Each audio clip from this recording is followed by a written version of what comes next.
Hello, and welcome to the War in the Pacific. 7th of April, 1942, and the Wirraway Riches Encircled, way by Vale campaign.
See, Ryan gets a shot at 2157, but Mark 21 doesn't go off.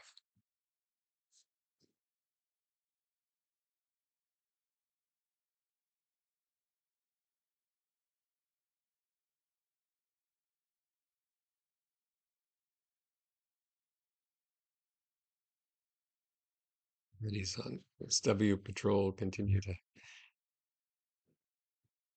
pick up a lot of activity. I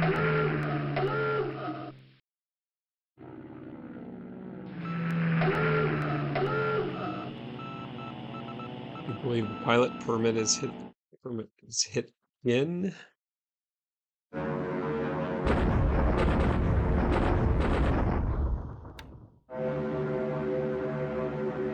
No surprise. A lot of the reported hits are not.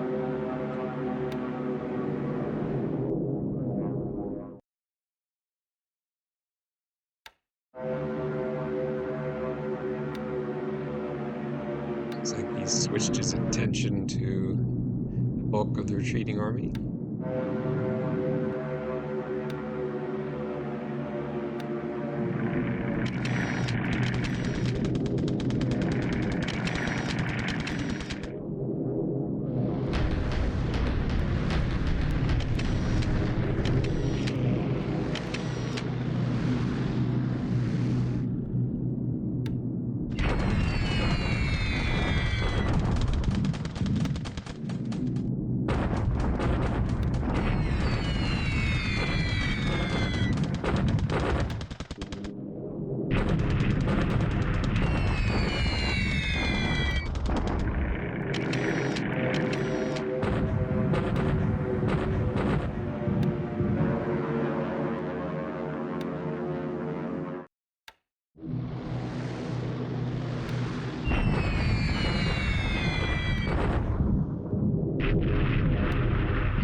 lots of Allied bombers.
Okay. Let's see how the ground combat goes.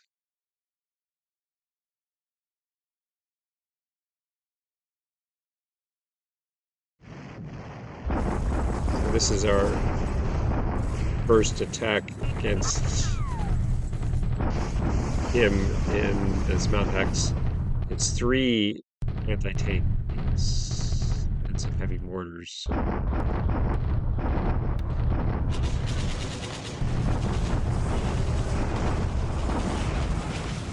This was armor only.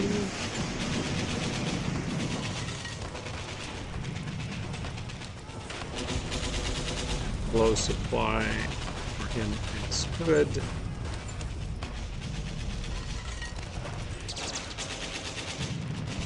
Very good. It's going to take a while, but so here we're just going to kick that base force out of the heck, and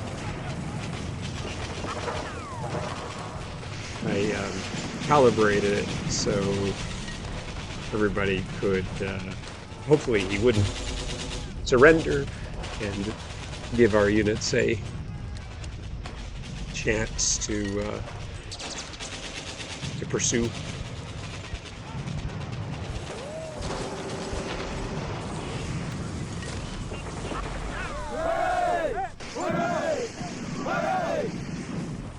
Marines take back by airborne assault.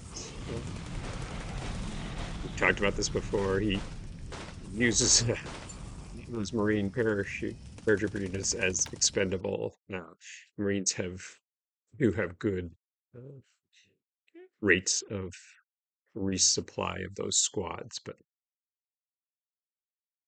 in reality, Marine paratrooper regiments and their squads were, uh, you know, would take a while to replace. They were excellent troops. And of course, from a victory point perspective, uh, they're quite valuable, as are all allied squads.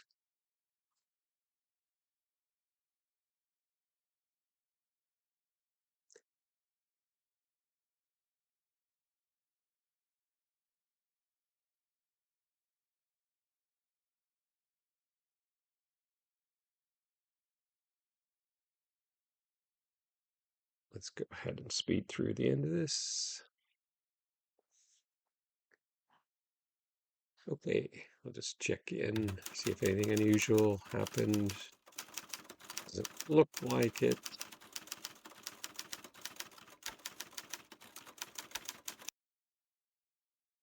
Sally's, no surprise. Few losses attributed to flak.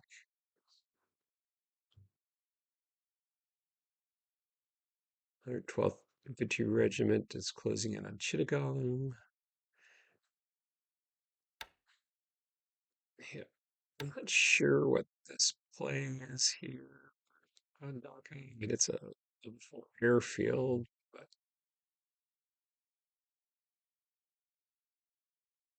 how much you can do with it.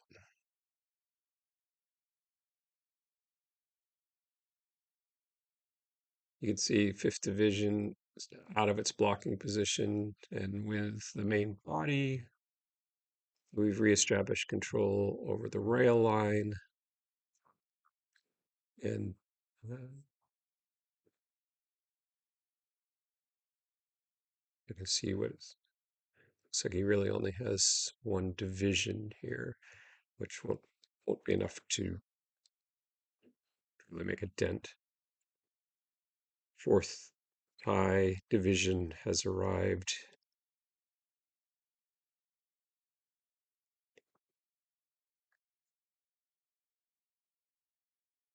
In northern Burma to wrap up the Burma campaign with the 1st Thai Division and some Japanese troops approaching. So the end is near for Burma. You saw this.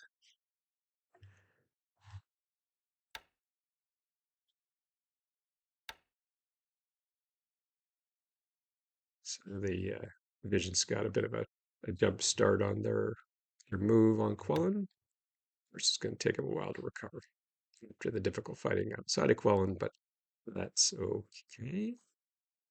And the first try with armor here gives a pretty clear idea what he's got. Armor units are mostly in good shape.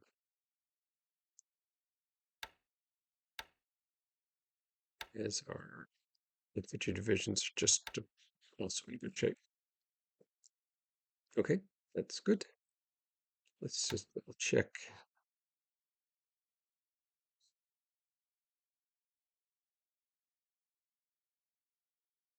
So you can see the initial amphibious force heading out of Singapore.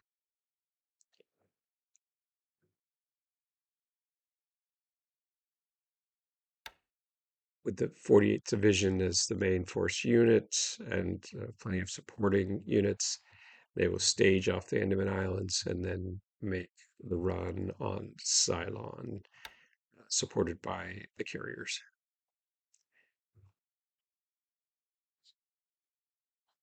So it's the 7th of April turn. Within a couple weeks, certainly we should be landed again on Ceylon.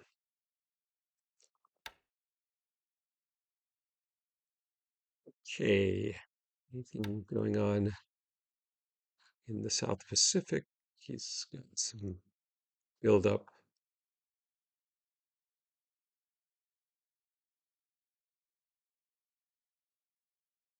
Further south, Cook Islands. And of course, he's building up Tahiti too.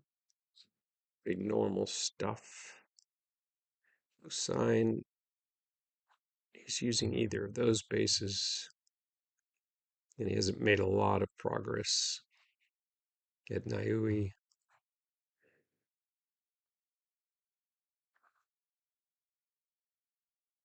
Okay.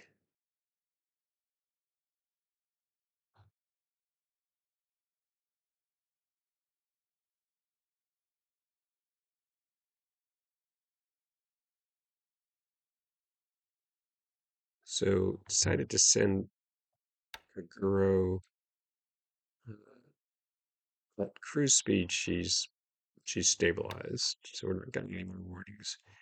We're going to send her uh, away from Luganville, where he's uh, no doubt anticipating she'll go, and instead we'll get a repair ship and naval support into Nauru to make sure she's stable, and then move her on to Trump, and then eventually to the home islands. I've talked about this before in terms of naval losses. Not worried about losing uh, destroyers, at least not in huge quantities, or the old light cruisers. Those are both units the IGN gets high quality replacements for. Heavy cruisers, you, you start the war with all you're going to get. So,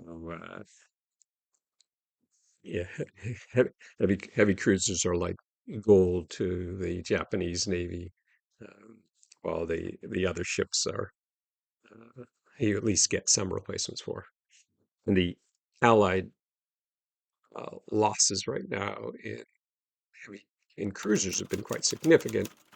Of course, eventually, uh, the Americans build a million cruisers, many the uh, cruisers, but at least for much of 42, those cruisers aren't yet available. The Atlantis start showing up. So, um, so right now we've got a pretty significant advantage in cruisers. You can just take a look at the losses. Uh, Americans have lost 8 heavy cruisers, um, and uh, a few modern light cruisers.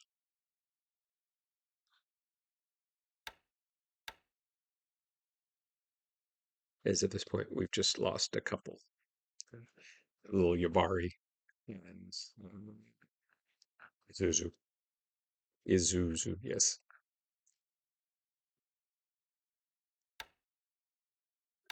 Take a look at destroyers.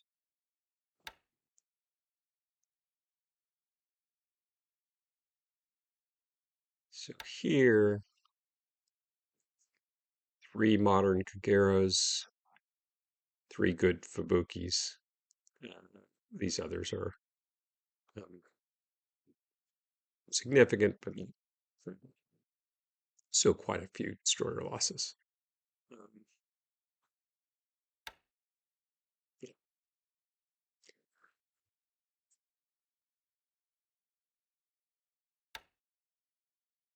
probably not a sustainable level of loss. So I'll have to tailor my operations after the expansion phase. Let's just remind ourselves what our destroyer.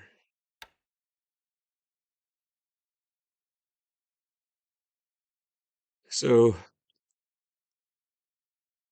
with some acceleration, you can see 5, 10, 15, 20, 25, 30 plus modern large destroyers, and then eventually what is really sort of a super destroyer escort, the Matsu class.